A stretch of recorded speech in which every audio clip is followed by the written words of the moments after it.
Hello everyone. Last time you remember that we have studied the microbes in Manvanta. उसमें से हमने देखा था कि microbes कैसे useful होते हैं for the production of household products. I hope you understand that concept. Today we are going to study how the microbes are useful in industry. So there are different products formed in industry by using the microbes. One of them is different kinds of behaviorals are there, antibiotics are also there. There are some organic acids are there, production of enzymes also there. So then there is a dairy industry is also there. There are different kinds of like milk products are produced by using the microbes. So let's discuss about the behaviorage and antibiotics. So you all know that behaviораges like whiskey, brandy, rum, wine, beer.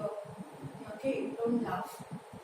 It's a part of your study. So for the production of this behaviораges, the big fermenters are required. The very big fermenter tanks are required. So this diagram of this fermenter, it is given in your copy. So just look for that.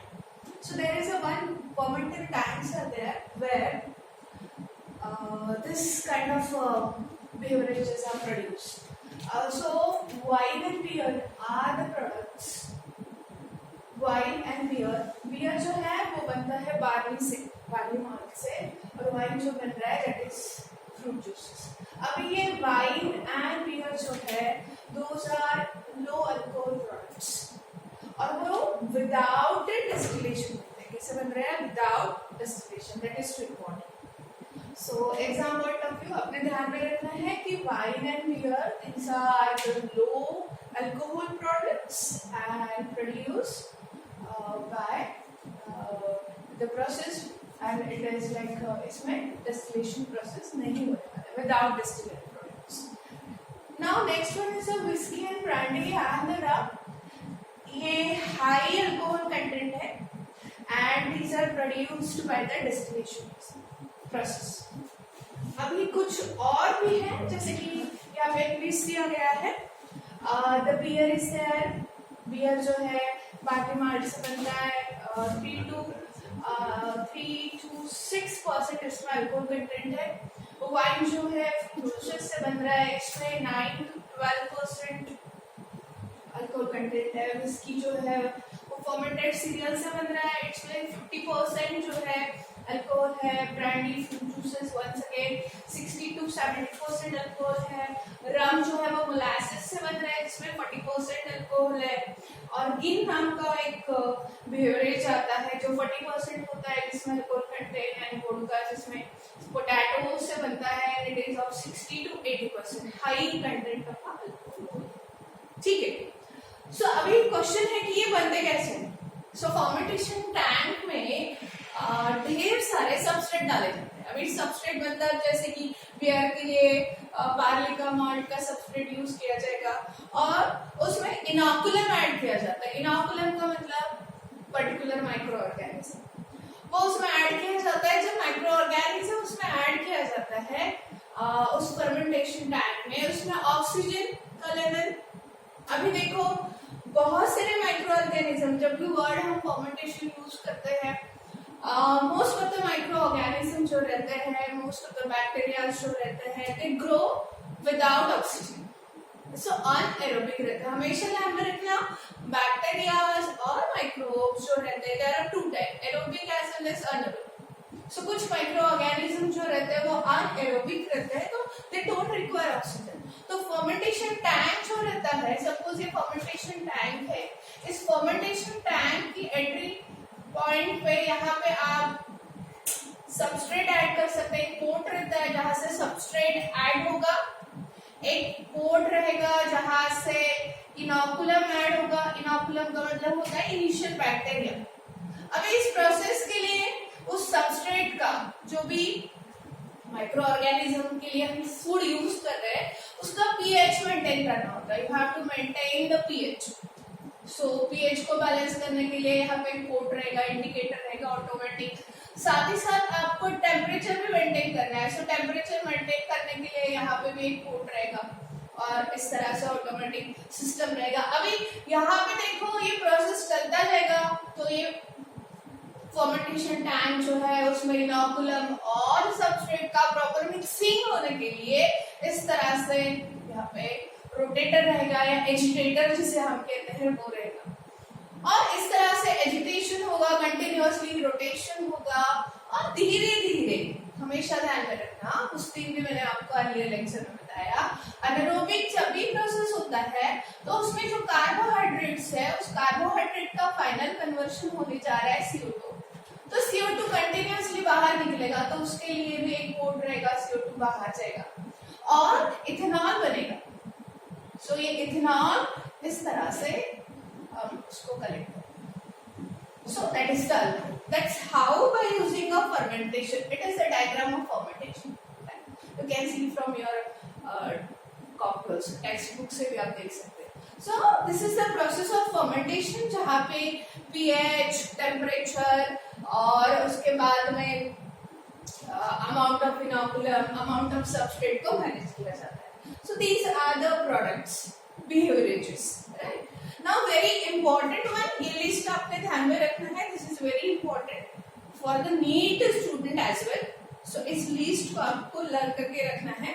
This is IMP for the NEET student और इसका percentage ध्यान में रखना है और ये substrate for the NEET student। Now उसके बाद में हम देखेंगे कि एंटीबायोटिक्स।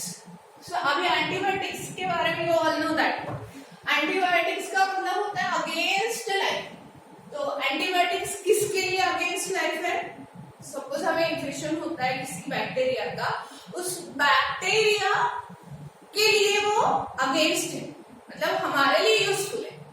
सो जब हम ह्यूमन के बारे में सोचते हैं तो फॉर ह्यूमन के लिए एंटीबायोटिक्स एक लाइफ है, बून है।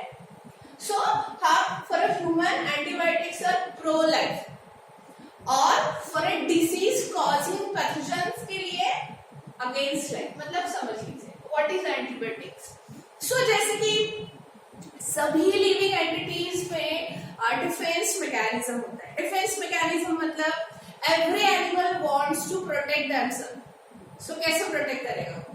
सो जैसे कि कुछ बैक्टीरियाज रहता है और फंजाई है, ठीक है। So there are some fungi. This fungi are going to kill the bacteria. So bacteria खुद को सेव करने के लिए कुछ केमिकल्स बनाएगा या फंजाई खुद को सेव करने के लिए कुछ केमिकल सिक्रेट करेगा अपने बॉडी से, उसे हम कहेंगे एंटीबायोटिक। सो सिंपली मैं क्या बताऊंगी, antibiotics are the chemical substances secreted by the bacteria to save themselves, और antibiotics are the chemical substances secreted by microorganism to kill other microorganisms. So it is for their self defense mechanism के लिए bacteria इस तरह से different chemical substance को secrete करते हैं जो दूसरे माइक्रोऑर्गेनिज्म को, दूसरे बैक्टीरिया को किल करता है। हमने इसका ही यूज किया है। सो एंटीबायोटिक्स का discovery it was the accidental discovery, you all know that. So antibiotics का मतलब होता है पैथोजन के लिए अगेंस्ट लाइफ, ह्यूमन के लिए pro life. Antibiotics are the substances secreted by one microorganism to save their life और टू किल अदर माइक्रोऑर्गेनिज्म। ना अभी देखो डिस्कवरी कैसे हुई। फर्स्ट टाइम जो एंटीबायोटिक डिस्कवर की गई, the name of that antibiotics is penicillin. अभी पेनिसिलिन नाम क्यों आया देखते हैं। और it is a first time discovered by the scientist Alexander Fleming. Now accidental discovery का मतलब क्या होता है? अभी Alexander Fleming was a scientist, वो अपने लैब में काम कर रहा था। कैसे? जब वो बैक्टीरिया को ग्रो करता था, फंजाई को ग्रो करता था, जो अनयूज पेट्री डिशेस होती है, प्लेट जिस पे माइक्रो ऑर्गेनिज्म ग्रो होती है, उसको वॉश करना था। तो उसने ओवरनाइट बेसिन के पास में उसको रख दिया और उसने देखा, क्या देखा? उसने देखा कि एक पेट्री डिश जो है वहां पे सेंटर में यहाँ पे फंगस ग्रो हुआ है। फंगस की ग्रोथ आइडेंटिफाई होती है कि फंगस जब ग्रो होता है फाइबर्स की तरह ग्रो होता है, आपको पता है। सो कुछ तो उसने देखा कि यहाँ पे कुछ फंगस ग्रो हुआ है और इस फंगस के साइड में यहाँ पे कोई भी बैक्टीरिया ग्रो नहीं हुआ है और उसके बाद ऐसी कुछ जगह है जहाँ पे बहुत सारे ढेर सारे बैक्टीरिया की कॉलोनी है। सो ये जो है बैक्टीरियल कॉलोनी। सो अलेक्जेंडर फ्लेमिंग ने क्या देखा? अलेक्जेंडर फ्लेमिंग ने देखा कि सेंटर में फंगस ग्रो हुआ है and just nearer to that there is a clear zone, there is no growth of a bacteria. Then what is this clear zone? इसको फिर अलेक्जेंडर फ्लेमिंग ने कहा this is the zone of inhibition. Zone of inhibition का मतलब होता है जहाँ पे भी कोई ग्रोथ नहीं है, inhibition. बैक्टीरिया भाग गए वहां से और फिर कुछ देर बाद या कुछ डिस्टेंस के बाद में there is a growth. So then Alexander Fleming started thinking कि ऐसा क्या इस फंगस ने सीक्रेट कर दिया जिसके कारण कुछ जो जोन ऑफ इनहिबिशन है जहाँ पे कोई भी बैक्टीरिया नहीं ग्रो हो रहा था। सो दैट टाइम फिर अलेक्जेंडर फ्लेमिंग को पता चला it is the antibiotic, it is some chemical substances secreted by the fungus to kill the bacteria। और ये बैक्टीरिया का नाम था स्टाफाइलोकोकस ऑरियस। या स्टाफाइलोकोकस की ढेर सारी स्पीसीज रहती है। स्टाफाइलोकोकस जो जनरली पस फॉर्मेशन करता है, जब भी हम देखते हैं वुंड फॉर्मेशन होता है हाथों पे तो कुछ समय के बाद में कुछ लग जाता है तो कुछ समय के बाद में उसमें पस बनता है। सो पस बनने वाला जो बैक्टीरिया रहता है उसे हम स्टाफाइलोकोकस कहते हैं। तो देखो ये फंगस ऐसा कुछ केमिकल सीक्रेट कर रहा था जो स्टाफाइलोकोकस नाम के बैक्टीरिया को किल करता था, उसे नाम दिया। फिर उसने आइडेंटिफाई किया इस फंगस कौन सा है, तो उस फंगस का नाम था Penicillium notatum. What is the name of the fungus? Penicillium notatum. Penicillium notatum is the name of fungus जिसने केमिकल सब्सटेंस सीक्रेट किया जिसका नाम था penicillin. The name of that is penicillin। और पेनिसिलिन की डिस्कवरी फिर अलेक्जेंडर फ्लेमिंग के साथ में और दो साइंटिस्ट हैं। पहला जो था अर्नेस्ट चेन और हॉवर्ड फ्लोरी, इन्होंने एंटीबायोटिक फॉर्मेशन को कंफर्म किया। उन्होंने भी आगे चल के ढेर सारे एंटीबायोटिक्स को डिस्कवर किया। सो ये पेनिसिलिन की डिस्कवरी अलेक्जेंडर फ्लेमिंग की पहली एंटीबायोटिक, उसके बाद में अर्नेस्ट चेन, हॉवर्ड फ्लोरी, दो साइंटिस्ट ने भी बहुत काम किया।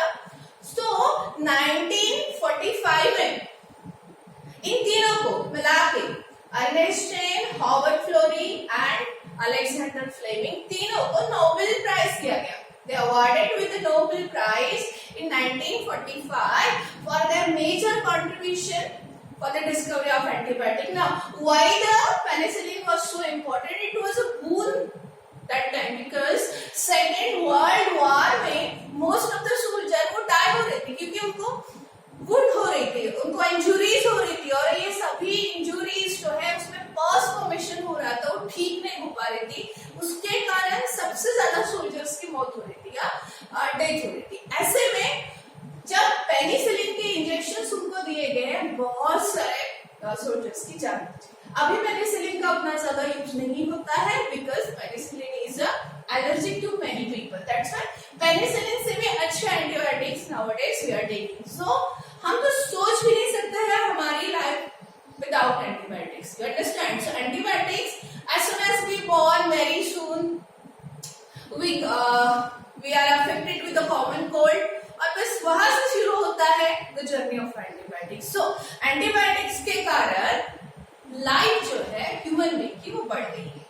अभी देखेंगे कुछ इंपॉर्टेंट एंटीबायोटिक्स आपके बोर्ड एग्जाम में। इसमें से कुछ एंटीबायोटिक्स के नाम बोर्ड के बुक में आए हैं, कुछ नहीं है।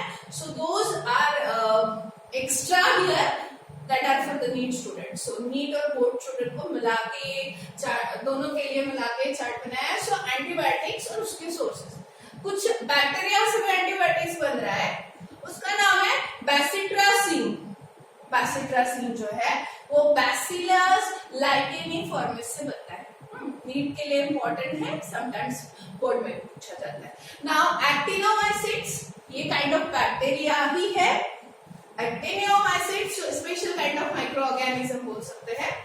एक्टिनोमाइसिट्स से क्लोरोटेट्रासाइक्लिन जो स्ट्रेप्टोमाइसिस ऑरिफिशियल से बनता है, क्लोराम्फेनिकोल स्ट्रेप्टोकोकस मेनिनोजोले से बनता है, एरिथ्रोमाइसिन जो थ्रोट इन्फेक्शन के लिए हम बहुत ज्यादा यूज करते हैं, स्ट्रेप्टोमाइसिस मेनिनोजोले से ये भी बन रहे हैं। स्ट्रेप्टोमाइसिस ग्राइसिस से बन रहा है।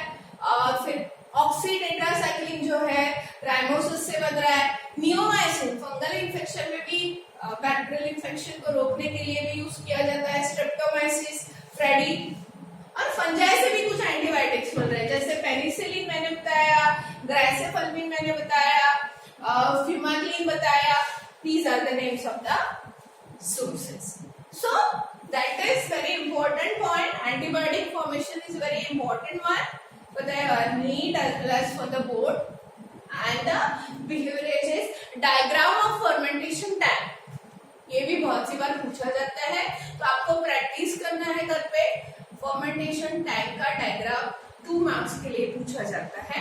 बहुत सी बार नीट एग्जाम में सिर्फ डायग्राम आता है, उसको आपको लेबल करना है। So do practice at home. Thank you.